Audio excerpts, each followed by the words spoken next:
वर्तमान में शिक्षकों के नियोजन की जो प्रक्रिया अपनाई गई है उसे देखकर लगता है जिससे शिक्षा विभाग मूर्खों की जमात है, या फिर सरकार प्रदेश के विद्यालय में शिक्षकों की रिक्त पदों पर बहाली के लिए गंभीर है ही नहीं। नमस्कार, मैं सुनील समीर और आप देख रहे हैं समीर संवाद लाइव। खबरों में बने रहने के लिए और हमसे जुड़े रहने के लिए और अपना प्यार देने के लिए हमारे यूट्यूब चैनल समीर संवाद लाइव को लाइक, शेयर और सब्सक्राइब करना न भूलें। साथ ही साथ मेरे फेसबुक पेज को फॉलो करना न भूलें ताकि आपको समय पर नई नई खबरें मिलता रहे। तो आइए जानते हैं आज की सबसे बड़ी खबर क्या है।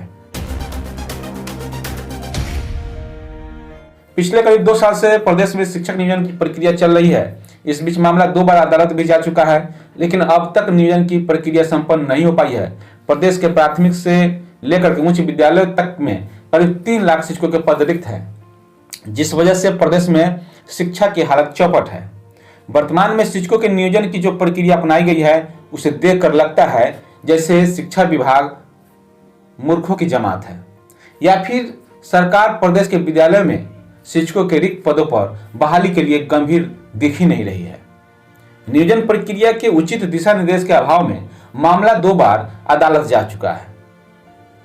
बावजूद अभी भी नियोजन के संबंध में सब कुछ स्पष्ट नहीं है और आज तक नियोजन की प्रक्रिया पूरी नहीं हो पाई है और जो अभ्यर्थी है, शिक्षक अभ्यर्थी, वो हड़ताल करने को मजबूर है। विभाग की बेतुकी बात करें तो विभाग ने पहले ही ऑफलाइन आवेदन मंगाकर पूरी प्रक्रिया को पेचीदा बना दिया।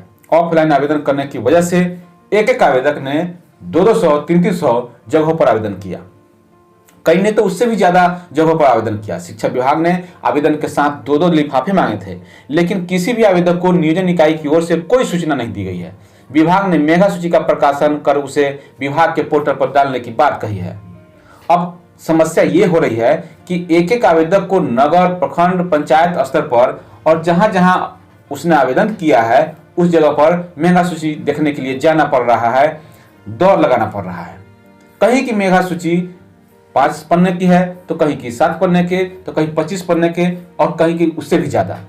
कोई सूची स्पष्ट नजर नहीं आती है तो कोई साफ साफ दिखाई ही नहीं देता है। सूची प्रकाशन करने की निर्धारित आखिरी तिथि समाप्त होने के बाद भी आज तक सैकड़ों जगह की मेगा सूची नहीं डाली गई है।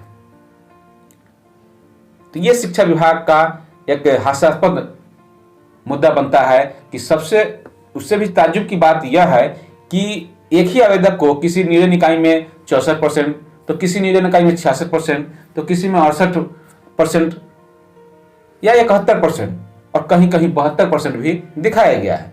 जितने नियोजन इकाई उतने मेधा अंक दिखाया जा रहा है। कई जगह तो आवेदक जमा करने के बावजूद मेधा सूची में आवेदक का नाम गायब है। मतलब स्पष्ट है कि नियोजन इकाई को शिक्षा विभाग की ओर से मेगा सूची तैयार करने के लिए कोई स्पष्ट दिशा निर्देश नहीं दिया गया है। जिस नियोजन इकाई की जैसी समझ है वो ऐसे मेगा सूची तैयार कर रहे हैं। फिर मामला रिश्वत और सगे संबंधियों को नियोजित करने की ओर इशारा भी करता है। प्रदेश के ऐसे कई ग्राम पंचायत हैं जहां आवेदन जमा लेने के लिए कोई मौजूद ही नहीं था।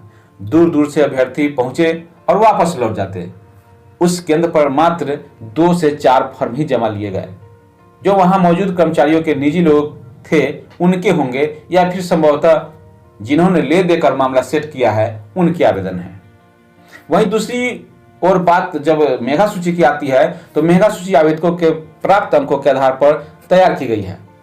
कक्षा 1 से 5वीं तक के लिए आवेदक के 10वीं, 12वीं प्रशिक्षण और टीटी में प्राप्त अंकों के आधार पर, जबकि 6ठी से 8वीं के लिए उसमें स्नातक के अंकों को भी जोड़ा गया है, जो बिहार बोर्ड से पढ़े छात्रों के साथ घोर अन्याय है।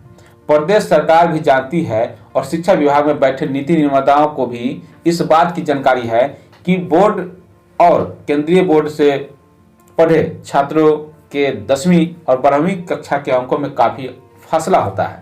केंद्रीय बोर्ड के बच्चों का अंक हमेशा से बिहार बोर्ड में पढ़ने वाले बच्चों से काफी अधिक रहता है। अब ऐसी हालत में अंकों के आधार पर नियोजन में केंद्रीय बोर्ड से पढ़ रहे बच्चे का चयन आसानी से होगा, जबकि बिहार बोर्ड से पढ़े बच्चे योग्यता होने के बावजूद चयनित नहीं हो पाएंगे। प्रदेश सरकार को इन मुद्दे पर गंभीरतापूर्वक विचार करते हुए बिहार बोर्ड के पढ़े बच्चों के भविष्य के लिए भी सोचना चाहिए था। सरकार को नियोजन प्रक्रिया में विभिन्न बोर्डों के प्राप्त अंकों के लिए ऐसा कुछ नियम अवश्य बनाना चाहिए था, जिससे बिहार बोर्ड से पढ़े बच्चों को भी आसानी से अवसर मिल सकता, लेकिन ऐसा नहीं हो सका। लंबे समय के बाद प्रदेश में हो रही शिक्षक नियोजन की पूरी प्रक्रिया ही हास्यास्पद लगती है। आवेदन करने की ऑफलाइन प्रक्रिया से लेकर के मेधा सूची में चयन का आधार और मेधा सूची का प्रकाशन सब कुछ अव्यवहारिक बेवकूफ़ी भरा लगता है।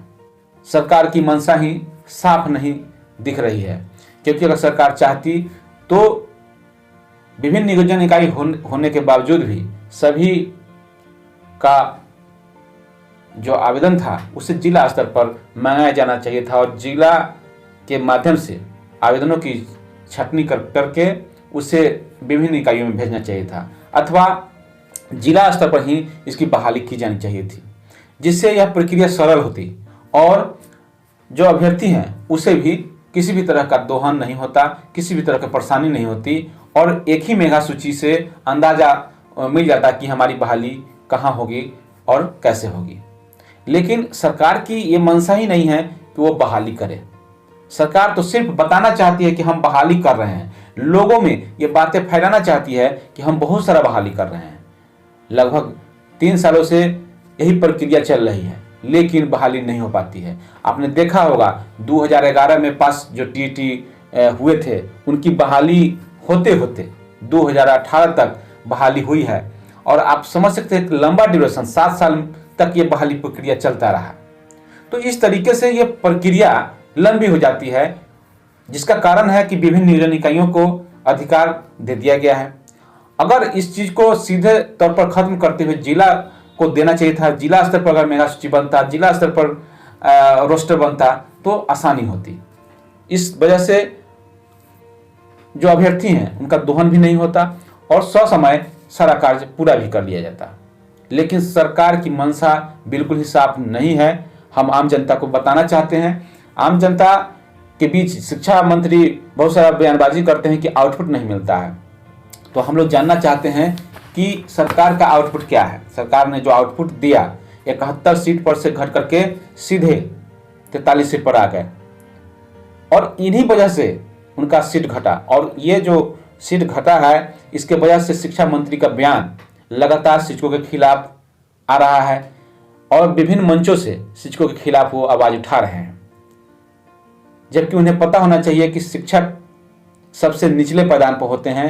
नीति नियंता सरकार होती है, उसके नियम को पालन करवाने के लिए पदाधिकारी होते हैं और अंत में शिक्षक होते हैं। लेकिन जब तक कोई भी कड़ी सही रूप से कार्य नहीं करेगा तब तक कोई भी कार्य करना आसान नहीं होगा। बातें बहुत सारी हैं, अगर बातें की जाए तो बातें खत्म नहीं होंगी। तो ये थी शिक्षा विभाग से जुड़ी हुई बड़ी खबर। खबरों में बने रहने के लिए समीर समाज से जुड़े हैं। धन्यवाद। जय हिंद, जय भारत।